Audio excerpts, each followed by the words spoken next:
بسم اللہ الرحمن الرحیم۔ حضرت عمر فاروق رضی اللہ تعالی عنہ کے عدل کی یہ حالت تھی۔ آپ رضی اللہ تعالی عنہ کا انتقال ہوا تو آپ کی سلطنت کے دور دراز علاقوں کا ایک چرواہا بھاگتا ہوا آیا اور چیخ کر بولا، لوگوں، حضرت عمر رضی اللہ تعالی عنہ کا انتقال ہو گیا ہے۔ لوگوں نے حیرت سے پوچھا، تم مدینہ سے ہزاروں میل دور جنگلوں میں ہو، تمہیں اس سوگ کی اطلاع کس نے دی؟ چرواہا بولا، جب تک حضرت عمر فاروق رضی اللہ تعالیٰ عنہ زندہ تھے، میری بھیڑیں جنگل میں بے خوف پھرتی تھیں اور کوئی درندہ ان کی طرف آنکھ اٹھا کر بھی نہیں دیکھتا تھا، لیکن آج پہلی بار ایک بھیڑیا میری بھیڑوں کا بچہ اٹھا کر لے گیا ہے۔ میں نے بھیڑیے کی یہ جرت سے جان لیا کہ آج میں حضرت عمر فاروق رضی اللہ تعالیٰ عنہ موجود نہیں ہیں۔ ایک عورت اپنے ہاتھ لاٹھی لے کر راستہ ڈھونڈ رہی تھی۔ وہ زمانے کی مصیبتوں کی ماری ہوئی تھی۔ اس نے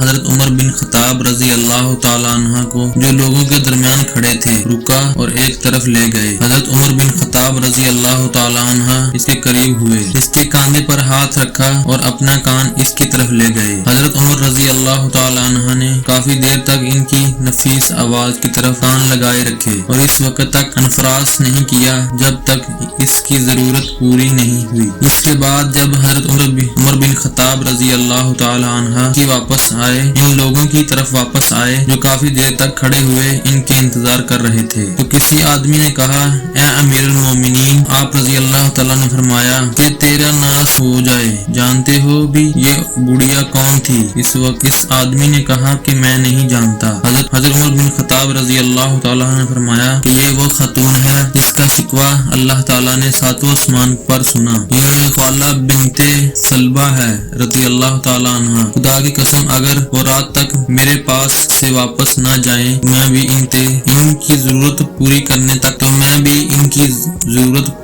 تک واپس نہ لوٹتا۔